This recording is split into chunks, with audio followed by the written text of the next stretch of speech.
안녕하세요. 소리의 가치입니다. 구독과 좋아요, 알림 설정 부탁드려요. 오늘의 사연 시작할게요. 첫 번째 사연입니다. 이제 남편이라는 단어를 쓰는 것도 더러운 그놈이 어떻게 법적 배우자를 농락했는지 낱낱이 밝혀봅니다. 임신 3개월 차에 접어들 무렵 남편의 외도 사실 및 그동안의 농간을 알게 되어 이혼을 협의 중에 있는데 제가 당한 일이 너무나도 분통하고 억울해 하소연해 봅니다. 남편과 결혼한 지는 2년이 안 됐고요. 외국에서 오래 살다 남편을 만나 친구도 없는 한국으로 시집 오게 되었습니다.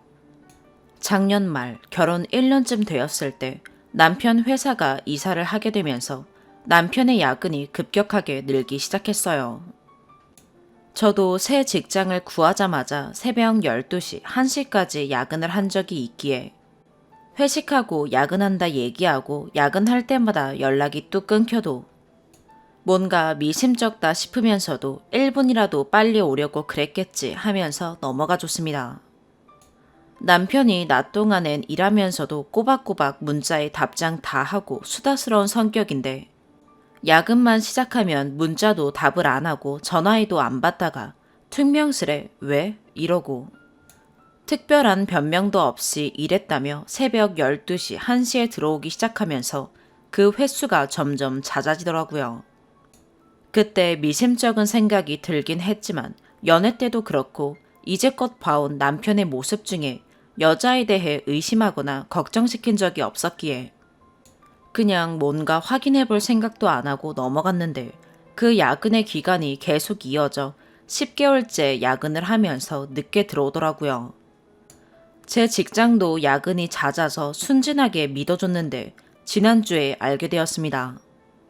그 모든 기간 동안 야근이라고 뻥을 치고 연락 두절되었던 모든 날이 내연녀와 잠자리를 가지고 들어오느라 그랬던 것을요.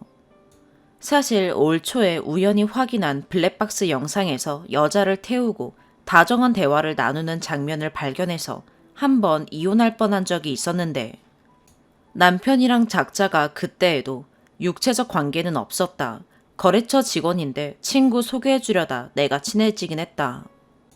너에게 말하지 않고 외간 여자와 친해진 것 자체가 부끄러워 말 못했는데 한두 번 만나서 밥 먹은 게 다고. 이제 만나지 않겠다고 선언해서 다 끝냈다. 라며 박박 우기고 화내면서 못 믿을 거면 왜 묻냐고 오히려 적반하장으로 나오길래 저는 순진해서 정말 억울해서 저러는구나 생각하고 정말 저 사람이 다 솔직하지 않다는 걸 느끼면서도 어차피 다 끝났다고 하니까 디테일을 알아도 저한테도 이로울 게 없다 생각해서 용서해 주기로 했어요. 그때 용서할 때도 쉬운 과정이 아니었어요. 2달 내내 매일 밤을 잠도 제대로 못 자고 붙들고 울고 제대로 상황을 얘기해줘라. 그래서 내가 제대로 용서할 기회를 줘라. 오히려 제가 붙들고 늘어지는 데에도 정말 다 끝났다. 다 끝난 관계라 그 감정이 기억도 안 난다. 정말 한순간의 판단 미스였다. 등등 회피하기만 해서 이혼하자고 말했었는데 남편이 붙잡았어요. 제대로 노력해보지 않은 것 같다. 이제 진짜 너가 믿을 수 있게 투명하게 할 테니 한 번만 믿고 용서하고 노력해보겠다. 그래서 정말 고통스럽게 거에게 부부상담 치료도 다니면서 겨우겨우 신뢰를 회복했는데 정말 이 악물고 미심쩍은 부분 더 이상 캐내지 않고 믿어줬는데 알고 보니 그때 저에게 상대방이 거래처 직원이라고 말했던 것도 거짓말이었고 작년 말부터 꾸준히 만나온 사람은 본인 회사 생산직 직원이었고 저한테 걸렸을 때 거래처 직원에게 실시간으로 카톡을 하면서 다 끝난 관계임을 보여줬었는데 세상에 그것도 사람을 돈 주고 고용해서 제 앞에서 그 사람과 정리한 것처럼 속였더라고요. 그렇게 고통스러운 과정을 지 앞에서 같이 겪으면서 피눈물을 흘리며 용서를 하고 본인이 나를 잡아서 다시 신뢰를 쌓자며 투명하게 하겠다고 해놓고 그때에도 내연녀랑 끊지 않았고 그 이후로 제가 임신을 하게 되었는데도 애기 심장 소리를 듣고도 그 관계를 지속했더라고요. 임신 7주 차에 제 여름 휴가 기간을 하루 짧게 속여서 남은 하루에 저한텐 출근하기 싫다 징징거리며 나가서 그 여자랑 하루 종일 저를 달래준다고 데려갔던 카페에 데려가고 낮부터 모텔에서 뒹굴었더라고요. 이 모든 걸 어떻게 알았냐. 입덧이 심해서 뭘 잘 못 먹는 와중에 소고기가 땡겨서 같이 정말 행복하게 저녁을 먹고 들어왔는데 남편이 술에 취해 유튜브를 크게 틀어놓고 자더라고요. 저 자는데 소리가 시끄러워 꺼주러 갔다가 요즘 들어 올 초에 있었던 일이 자꾸 찝찝하게 마음에 남아서 그냥 딱 카톡 목록만 확인하고 불안함 털자는 마음에 카톡을 열었는데 남편이 방금까지 카톡을 하다 잤는지 방이 딱 열리더라고요. 카톡 이름은 남편 친구인데 프로필 사진도 여자고 대화 내용이 이상해요. 고등학교 친구랑 대화인데 너를 만난 게 선물이라는 둥, 내가 1년만 어렸어도 너랑 8년을 만났다는 둥, 너에게 더 믿음을 주고 싶다는 둥. 이건 아니다 싶어서 카톡에 등록된 번호를 남편 폰에 찍어봤더니 여자 이름이 뜨더라고요. 작년 말에 남편의 가장 친한 친구에게 소개시켜줬다는 사람이었어요. 그때 소개시켜줄 때도 남편이 친구랑 잘 안 됐는데 지 친구가 마음에 안 들어 하면서도 여자애랑 잠자리를 가졌다고 미안하다며 밥이라도 사야겠다는 헛소리를 하길래 제가 너가 관심 있는 거야? 왜 네가 밥을 사? 웃기는 소리 하지 마.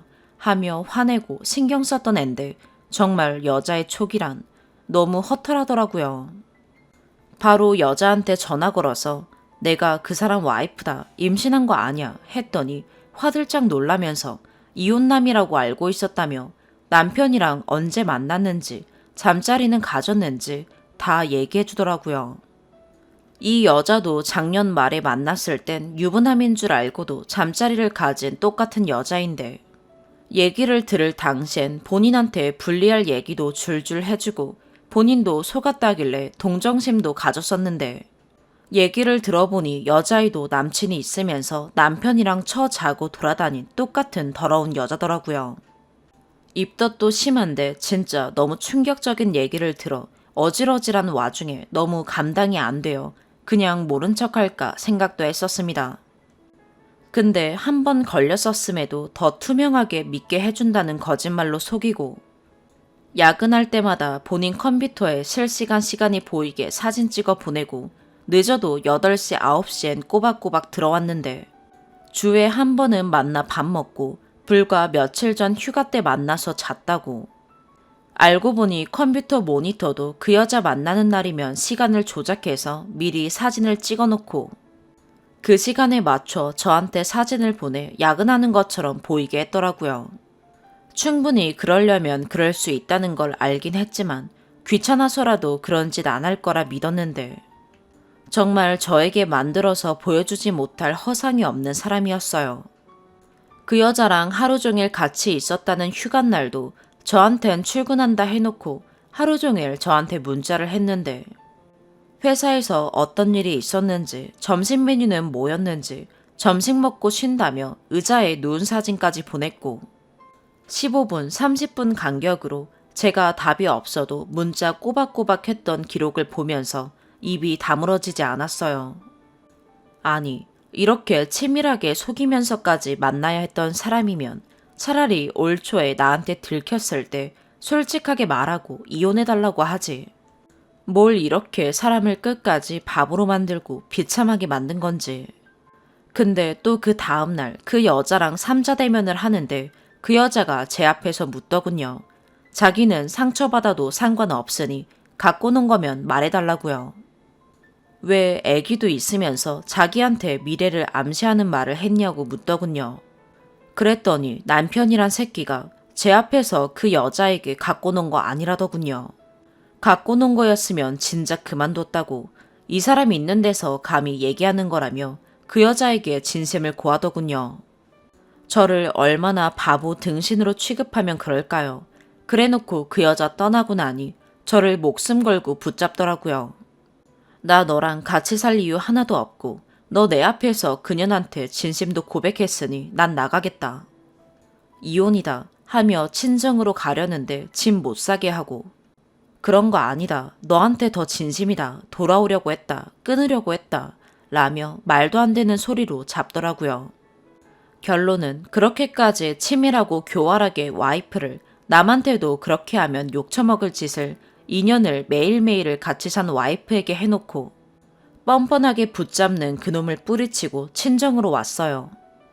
그렇게 눈물을 흘리며 하루 종일을 붙들길래 전 저에게도 진심이 있는 줄 알았습니다. 그래서 저를 잃은 것에 후회가 참회가 있는 줄 알았는데 저 내려온 다음 날 마음 정리 다 했다고 더 이상 저에겐 어떤 의무도 권리도 없다며 연락하지 말라더군요. 지가 외도를 저지르고 결혼 생활을 파탄내놓고 어쩜 지가 더 당당한지. 저런 사람의, 아니 사람도 아닌 짐승만도 못한 놈의 민낯을 더 늦기 전에 알고 관둘 수 있었음에 더 깊어지는 거짓말에 순진하게 속아 인생을 낭비할 뻔했는데 이렇게라도 알아서 너무 다행인데. 저는 믿어준 죄밖에 없는데 이렇게 배신감에 치를 떨어야 하는 사실이 너무 억울해서 두서없는 글을 써봅니다. 마음 같아서는 저 사람이 얼마나 비열한 두 얼굴을 가졌는지 직장에도 지인들에게도 낱낱이 알리고 싶지만 똑같은 인간이 되기 싫어 이곳에 하소연해봅니다. 정말 평범하고 조용했던 저 같은 사람의 삶에 이런 일이 있을 줄 상상도 못했어요. 내 생에 가장 가까운 사람에게 가장 큰 배신을 당하고 나니 정신이 잘 안 차려지네요.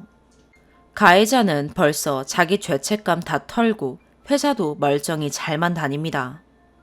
그래서 저도 그런 짐승만도 못한 새끼를 잊고 빨리 이겨내고 싶어 글을 써봅니다. 같이 욕 좀 해주세요. 그런 자식의 말을 그대로 믿고 미심쩍은 부분이 있음에도 그걸 캐내지 않고 믿어주는 선택을 했던 제가 잘못한 거 아니죠. 그런 신뢰를 보여주면 정신 차리고 제대로 된 삶을 살아야 하는 게 정상적인 인간인데 그걸 더 이용해서 더 치밀하게 속여온 그 자식이 벌받을 거겠죠. 올 초에 야근이라 속이면서 그 여자랑 자고 다닐 때도 카톡 프로필 사진에서 결혼 사진만 골라서 싹 지웠길래 너 나랑 결혼한 게 부끄럽냐? 왜 결혼 사진만 지웠냐? 따졌더니 별 의미 없이 그냥 다 지운 거라며. 너랑 나랑 결혼한 걸 누가 모르냐? 누가 프로필 사진에 관심 갖는다고 이런 걸로 난리냐? 내가 그렇게 너에게 신뢰를 안 준 거냐며. 지가 하고 있던 짓에 대한 죄책감 하나 없이 오히려 절 신경과민 등신 취급하며 가스라이팅도 하던 사람이에요. 실제로 자기가 이혼남 행세를 해야 돼서 지워놓고 너무도 뻔뻔하게 오히려 저에게 문제가 있는 듯 덮어씌우며 예민하다며 제 입을 막으면서 자기 잘못에 대해 교묘히 빠져나가던 소름 돋는 사람입니다. 이런 사람에게 속아 평생의 동반자로 믿고 아플 때 돌봐주고 미심쩍은 것도 다 묻고 믿어준 내 노력과 내 가치들이 너무 아까워요.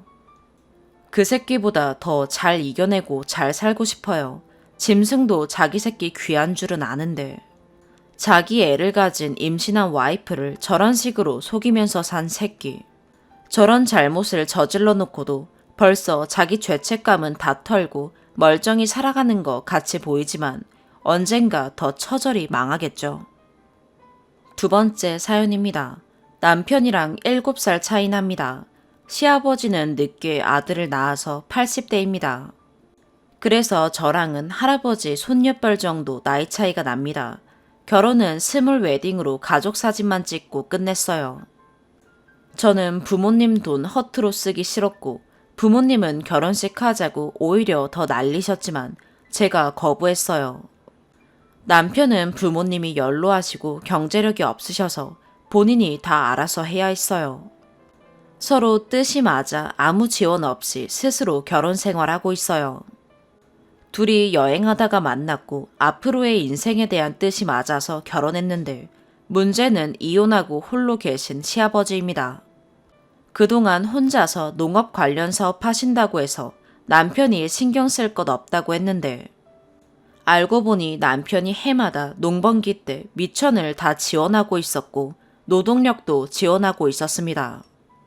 작물 특성상 한철 작업하고 1년을 파는 것인데 알고 보니 아버님이 남편에게 미천받아서 작업하고 결과물을 1년간 파셔서 생활비로 쓰고 계셨어요. 고로 남편은 미천되고 노동력되고 이익은 없는 것이지요.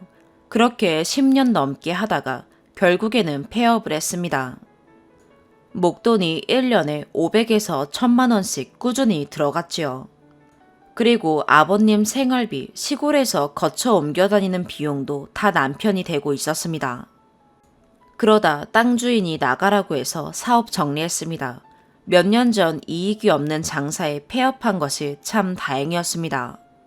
시골집 임대로 사시던 아버님 땅 주인이 나가라고 해서 길거리에 나앉게 생겨서 남편이 저와는 상의 없이 보증금에 월세 들여서 이사를 시켜드렸습니다. 그리고 주기적으로 저 몰래 용돈도 다 드렸고요. 노인이시고 경제력이 없으시니 부모 봉양하는 것에 대해서는 딴지 걸고 싶지 않고 당연한 것이라 생각합니다. 문제는 상의 없이 일을 진행하는 것이 문제라고 생각합니다. 그래서 남편에게 아버님에게 들어가는 모든 돈과 일어나는 일들을 나에게 먼저 알리는 것이 우선이다 말하고 설득해서 요즘은 완전히 좋아졌습니다. 저는 친정 부모님이 집도 있으시고 노후도 나름 준비하시고 돈도 벌고 계시고 오히려 아끼고 아껴서 자식들 돈을 주시는 분들이고 기념일 때마다 용돈 주시고 차 사라고 돈도 주시고 집 대출금도 갚으라고 돈도 마련해 주셨습니다. 사실 남편도 친정 부모님과 향후에는 같이 살고 싶어 합니다. 한 번을 사위 욕도 안 하고 좋아하시고 칭찬하시고 든든하다고 좋아하십니다. 그리고 아들만큼 잘해주십니다. 결손 가정에 큰 남편은 오히려 본인이 친정을 명절 때마다 휴가 때마다 가고 싶어 하고 우리 가족과 잘 지내고 편안하게 생각합니다. 그리고 친정 부모님도 오히려 자기 아들처럼 시아버지 문제에 대해 가슴 아파하십니다. 시아버님은 현재 자력으로 사실 수 없는 분이고 몇 해 전에 기초생활보호자 등록해드리고 사실 부양 의무는 없지만 아들이 연을 못 끊어서 계속 도와드린 것입니다. 참고로 시아버님은 남편이 어릴 때 이혼하고 처자식 버리고 본인이 원하는 삶 살고 싶어서 떠나서 오래 생활하시다. 아들이 다 크니까 일손 보태달라고 연락해서 연을 다시 맺게 된 것입니다. 그리고 남편의 다른 형제는 아버님과 연을 끊고 삽니다. 시아버님에게는 아들이 비빌언덕이 되니 근 10년 넘게 시아버님은 아들이 지갑이고 일꾼이고 머슴이더군요. 결혼하고 나니 그 마인드가 저에게도 영향을 미치고요. 제가 본인의 수발드는 사람인 줄 아시고 본인의 손주를 생산하는 애 낳는 사람이고 그리고 맞벌이로 일하는 제 직장을 정말 함부로 생각하시고 근무 시간에 전화를 하는 통에 진짜 고생했습니다. 아들과는 1분도 통화하지 않는데 저와는 계속 속통하고 전화하고 잔소리하고 훈계하고 하십니다. 그래서 너무 힘들어서 꼭 남편과의 싸움으로 번집니다. 그동안 가족 버리고 소통 없이 사셨던 외로운 마음이 저로 인해 댐 터지듯 터져서 저랑 대화로 만리장성 쌓으려고 하시니 회사에 눈치 보여 미치는 줄 알았습니다. 전화 안 받으면 화내고 혼내고 그래서 전화 고장난 김에 전화번호 바꾸고 아버님 차단했습니다. 이유는 남편에게 말하고 아들 통해서만 잠깐 통화했고요. 그 짧은 순간에도 저에 대한 비난과 아들을 괴롭힌다는 둥, 너 때문에 아들이 대운이 안 들어서 돈을 크게 못 번다는 둥, 너가 밭이 안 좋아서 애가 안 생긴다는 둥, 별별 이야기를 아무렇지 않게 하시더군요. 80세가 넘으신 분이니 저희 할머니 뻘이시니 그냥 노인이라 그런가 보다 해도 진짜 화나고 상처받고 매번 싸우고 울게 되더군요. 그래서 서서히 지쳐서 진짜 힘들어서 아버님이 알아서 조용히 사시기만 바랬는데 사시는 곳에서 여러 번 경찰서에서 연락이 왔습니다. 결과적으로 치매가 걸리셨습니다. 그래서 우리가 사는 곳으로 모셔왔습니다. 시아버님 뒷수발은 제가 들고 있습니다. 남편보다 시간이 유동적인 제가 병원도 같이 가고 밥도 해드리고 이런저런 서류 문제도 제가 처리하고 있습니다. 남편이 아버님과는 절대 같이 살 수 없다고 해서 근처에 원룸을 구해드리고 수시로 드나들면서 수발해드립니다. 혹시나 하고 제가 요양보호사 공부도 하고 자격증도 땄습니다. 치매는 여러 가지 트러블이 시시각각 일어납니다. 비가 오는 날은 증상이 심해져서 별의별 일도 다 일어납니다. 시아버님을 보면 정말 본인 마음 가는 대로 평생 살아오셨고 주변 가족에게 득이 되는 일 없이 사셨는데 본인은 항상 평온을 유지하는 것을 보면 참 인생이 뭔가 이런 생각이 듭니다. 이제는 노인 장기 요양보험 혜택을 받아서 주간 보호도 가시고 해서 숨통이 튀지만 진짜 남편은 무슨 인생이 뭐가 이렇게 불쌍한지. 서로 얼굴만 보고 있으면 서로 애가 쓰이고 서로 안쓰러워합니다. 남편은 항상 아버님 위치 및 CCTV 확인하고 퇴근길에 들러서 돌보고 말동무 해드리고 오는데 치매 외에는 지병 없이 건강하셔서 90 넘게 사시면서 아들 등골 빼고 갔을까봐 미리 걱정입니다. 이제 저희는 요양원 알아보는데 요양원에 남자분 좌석도 많이 없고 잘 나오지도 않고 치매 환자는 기피하는 곳들이 있어서 걱정입니다. 맞벌이 하면서 치매 노인 돌보는 일이 참 어렵네요. 그리고 치매 노인에게 화가 나서 힘들어하는 남편 다독이는 것도 안쓰럽고 그렇네요. 그나마 아버님이 치매 전에 저에게 막말하시던 것은 없어져서 그나마 그게 위안입니다. 추가, 저와 남편 사이를 안 적었네요. 남편은 심성이 곧고 성실하며 인격적으로 참 좋은 사람입니다. 제가 그 부분에 반했습니다. 또 외모도 반듯합니다. 나이차가 많이 나지 않을 정도로 동안이기도 합니다. 저는 나름의 결혼 생활에 대한 방향성이 있어 같은 취향을 가진 남편을 선택하였습니다. 배경, 돈, 시댁의 상황을 크게 고려하지 않았어요. 딱 사람 하나 괜찮아서 결혼 선택했어요. 그렇다고 경제적으로 부족하거나 힘들거나 하지는 않아요. 남편이 잘 벌고 저도 벌고 집도 샀고 조만간 차도 둘이 원하는 캠핑카를 사려고 준비 중입니다. 그리고 남편 수입이 준다고 해도 남편도 스스로의 노후 준비는 다 해놨어요. 아버님처럼 살기 싫어서 총각 때부터 연금을 다 들었습니다. 저에게 사는데 돈이 필요하고 중요하지만 돈에 목숨 거는 타입은 아니라서 우리 입고 쓰고 먹을 것이 있다면 괜찮다고 생각하는 편입니다. 남편의 시부에 대한 봉양이 좀 현명하지 못한다고 생각해서 저와 결혼 후에는 예전보다 금액도 줄이고 시부 부탁을 거절하는 일이 많았습니다. 그리고 남편은 편안하고 따뜻한 가정을 원했기 때문에 저와의 결혼 생활이 남편에게도 따뜻하고 감사하고 저에게 항상 잘해줍니다. 우리 애정 전선에는 별다른 문제가 없습니다. 둘은 너무 좋습니다. 그리고 저희 친정 부모님도 사회생활을 복지 관련 일을 하셨기 때문에 좋은 일을 많이 하셨습니다. 교육자 집안 외가 가풍 때문인지 남을 돕고 스스로 어려움도 잘 개척하고 따뜻한 분들 밑에서 자라서 그런지 주변에 좋은 분도 많고 부모님이 돌봐드린 분들로부터 부모님도 감사와 도움을 받은 것을 많이 봐서 그런지 부모님께서는 한 사람의 인간으로 남편을 많이 감싸주십니다. 저는 친정 부모님과 제가 호구라고는 생각 안 합니다.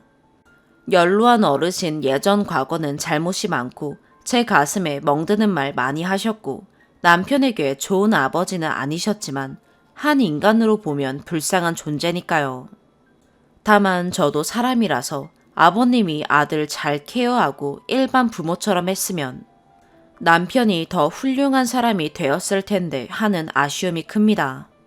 나중에 우리 부모 늙고 아프면 남편도 충분히 같이 케어할 심성의 사람이고 행동 우선주의 사람입니다. 시아버지에 대한 불만은 제가 이곳에 털어좋은 것은 사실 좀 위로받고 싶었던 마음과 이런 상황이 어떤 견해를 가질까 많이 궁금했습니다. 욕도 칭찬도 모두 저에게는 힘이 되네요. 앞으로 남편과 더 현명하고 즐겁게 살고 싶네요. 모두를 위해 요양원 입소 날짜가 가까워지길 바라봅니다. 감사합니다. 세 번째 사연입니다. 23살 여자입니다. 우선 저는 이혼한 어머니와 함께 살고 있습니다. 엄마가 저한테 해주시는 건 통신비 7,980원, 주택청약 2만원, 실비보험 3만원 정도가 전부예요. 이 외에 저한테 들어가는 돈, 예를 들어 학비, 책값, 교통비, 식비, 옷값 등등 다 제가 알바해서 번 돈으로 쓰고 있습니다. 학비는 국가장학금 받고 성적장학금 받아서 돈이 얼마 안 들긴 합니다. 대충 사정이 저런데 집에 얹혀 살면서 생활비 명목으로 매달 최소 3만원씩 어떤 핑계를 대서라도 가져가시고 어머니 생일, 어버이날 때 각각 5만원 더 추가로 드려야 해요. 참고로 어머니는 제 생일날에나 명절 때 돈 10,000원 한 장 안 주십니다. 그리고 한 달에 한 번 암묵적으로 제가 배달 음식이나 외식을 시켜줘야 되는데 그때마다 본인 먹고 싶은 거 고른 다음 거의 안 먹어요. 그러면서 메뉴는 맨날 본인이 원하는 거 선택하고 본인은 안 먹은 거나 다름없다면서 생색내세요. 그리고 본인은 안 먹었으니까 돈으로 달라고 이러십니다. 또 제가 옷이나 책 같은 거 택배로 부르면 계속 뭐 샀냐고 꼬치꼬치 캐묻고 네 거 살 시간에 엄마 거나 좀 사달라는 소리 듣습니다. 계속 쫓아다니면서 저렇게 제 욕을 하고 심할 때는 삐진 척을 하면서 저를 아예 집에서 없는 취급을 해버려요. 결국 제가 시킨 택배비만큼의 돈을 요구하시고 저는 그래도 엄마 불쌍하다 생각해서 줬었어요. 같은 집 살고 독립할 힘이 없다 생각해서 계속 어쩔 수 없이 납득할 수는 없지만 저런 요구들 다 들어주고 돈도 주라는 만큼 웬만하면 다 드렸습니다. 근데 본인은 니 따위가 나한테 뭐 해준 게 있냐 이런 소리만 계속 하세요. 이것뿐만이 아니라 그냥 본인 기분이 나쁘면 제가 비위 다 맞춰줘야 되고 감정 쓰레기통 노릇해야 됩니다. 맨날 본인이 마음대로 해서 뭔가 잘못됐다 싶으면 다 네 잘못이다. 맨날 이렇게 말하십니다.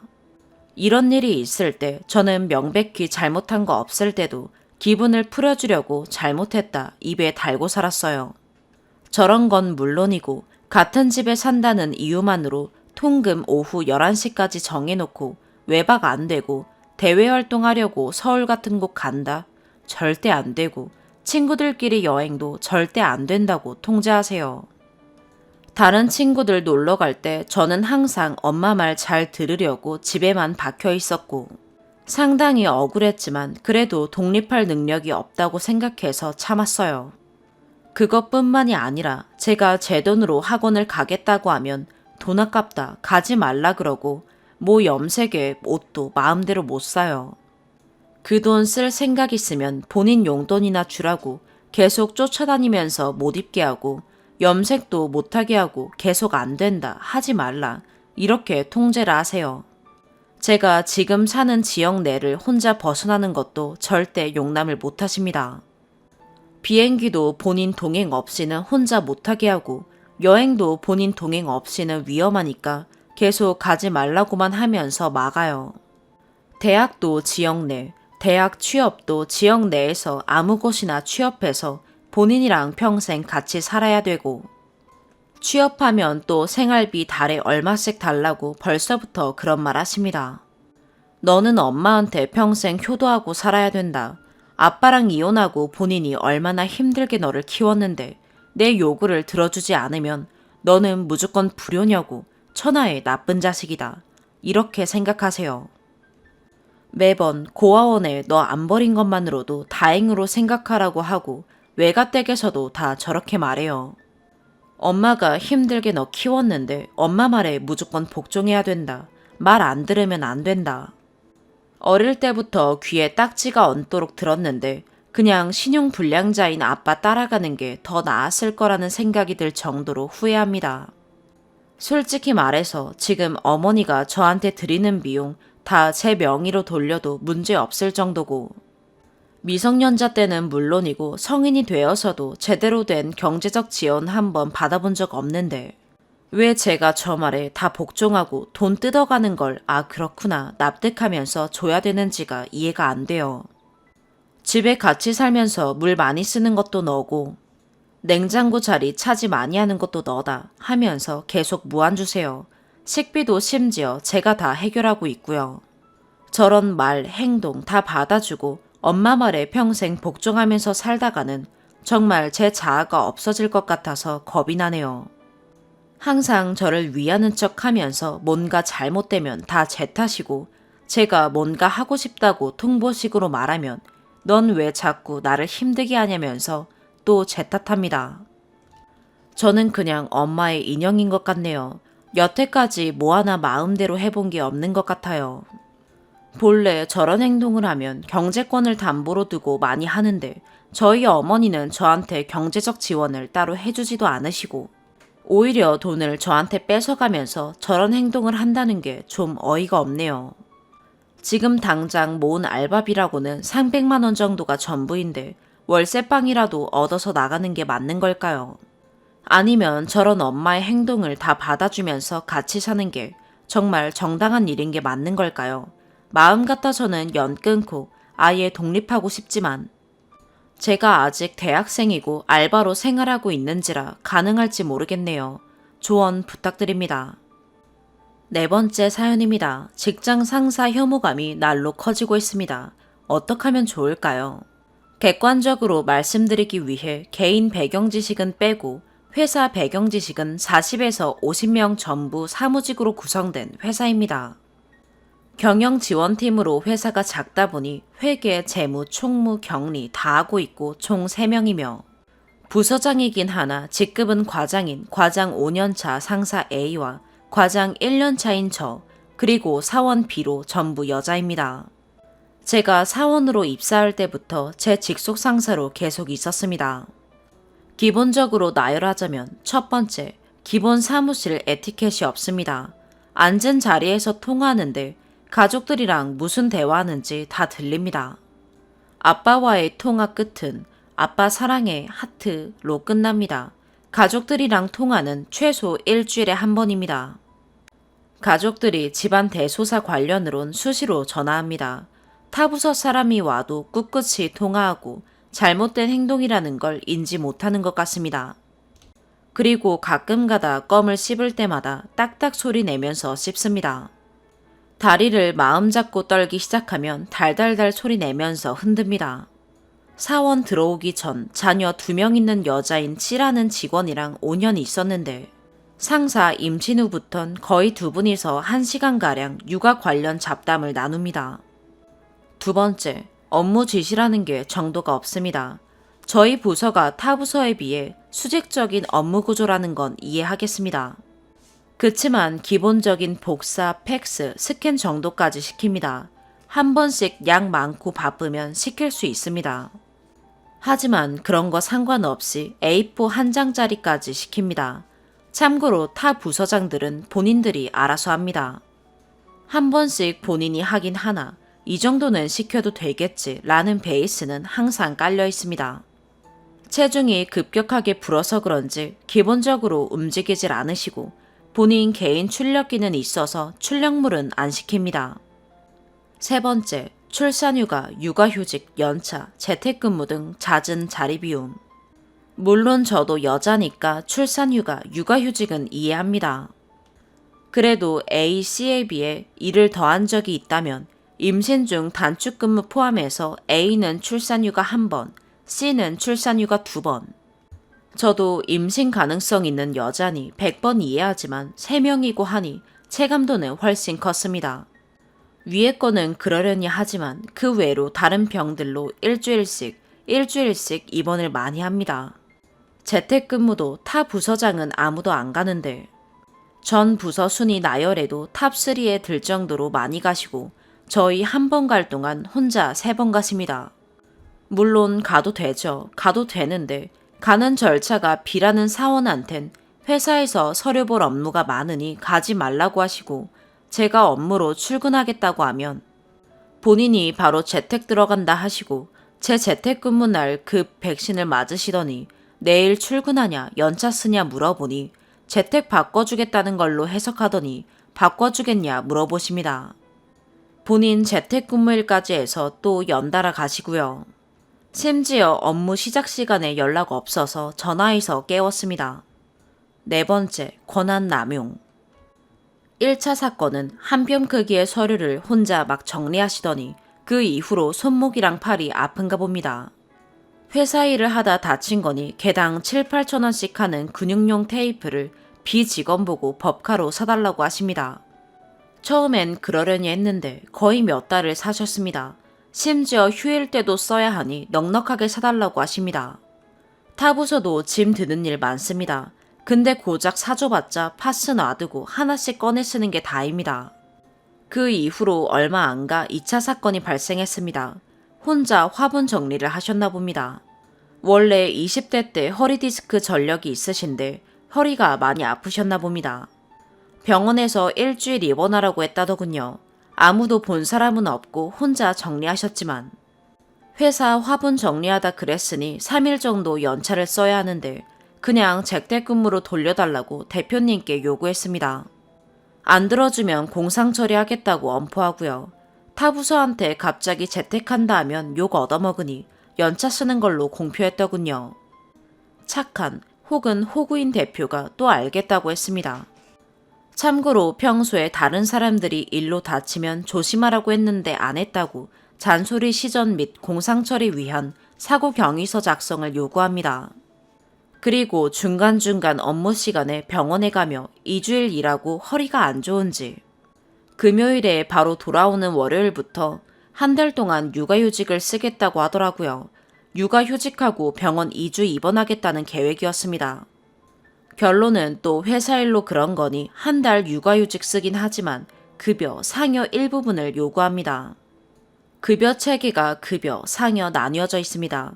육아휴직 쓰기 하루 전날에 육아휴직 쓴다고 하고 인수인계도 제대로 안 했으면서 말이죠. 급한 용무 있으면 원격으로 일하겠으니 부분급여 달라고 하는데 대표가 또 알겠다고 하는 겁니다. 이건 진짜 얼척이 없습니다. 이 사실을 대표와 상사 저 3명밖에 모른다는 것도 더 화납니다. 그러고 한 달 뒤에 돌아왔는데 시술하고 흉터가 생겼는지 흉터 치료제를 만만한 C한테 약 살 때 사달라고 은근 말하길래 이건 제가 중간에서 커트 쳤습니다. 5번째, 좋아요 부탁.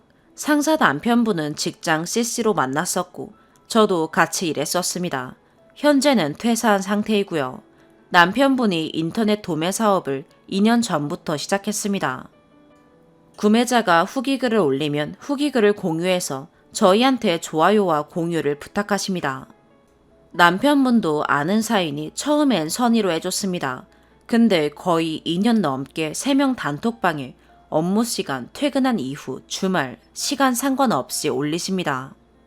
좋아요와 공유 눌렀는지 확인은 안 합니다. 안 해도 잊을만 하면 올리시는데 단톡방을 나갈 수도 없고 미치겠습니다. 한 번은 업무일로 A한테 한 소리 들은 상태였는데도 A는 그런 거 무시하고 공유했습니다.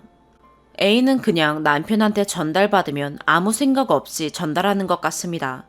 A는 아무 생각 없는데 저만 열나는 게 더 화나는 것 같습니다. 6번째, 본인 취미생활에 개인 시간을 뺐습니다. 어느 날 본인이 속눈썹 파마를 배우고 있다고 하더라고요.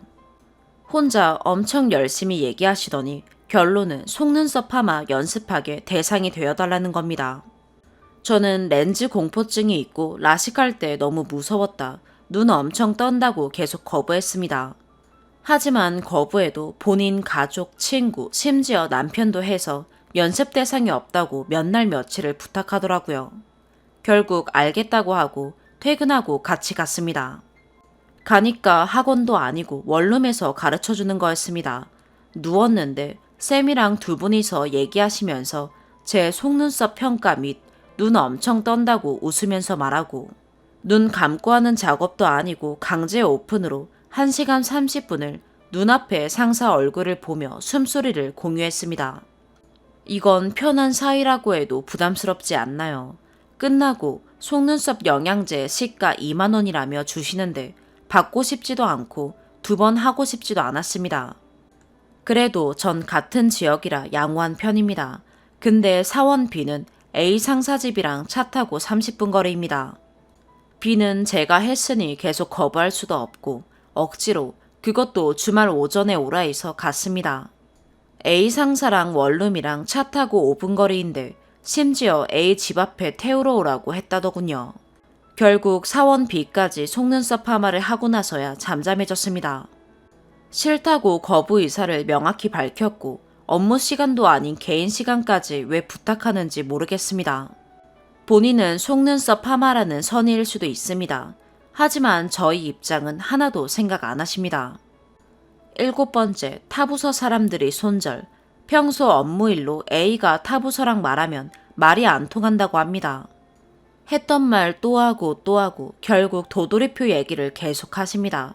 이건 저랑 업무 트러블 생길 때도 똑같습니다. 피드백을 해서 앞으로 어떻게 하겠다라고 결정 지으면 끝나는데 얘기하다 보면 또 혼자 원점에서 얘기하고 있습니다. 상대방 의사를 들을 생각이 없는 것 같습니다. 본인 입으로 눈치 없다고 말하고 다니시고 눈치 없는 행동하면 저한테 얘기해달라고 하십니다. 결국 타부서 사람들이 A랑 말 안 통한다고 자꾸 만만한 저한테 결정 권한도 없는데 업무 요청합니다. 8번째, 내로남불. 결국엔 대표가 다 알겠다고 하니 제가 뭐라 할 순 없죠. 근데 결국엔 생각하니 상대적 박탈감이 너무 심해서 이 지경까지 왔습니다. 타부서나 저희한테는 잣대가 심하고 본인한텐 한없이 너그럽습니다. 제가 고칠 수도 없고 고치려고 할 위치도 아닙니다. 퇴사 아니면 받들고 일해야 하는데 맨날 A한테 부정적으로 생각하니 제가 부정적인 사람인 건가 하고 의심됩니다. 심한 거 맞는 거죠. 그냥 공감만 해줘도 좋을 것 같아요.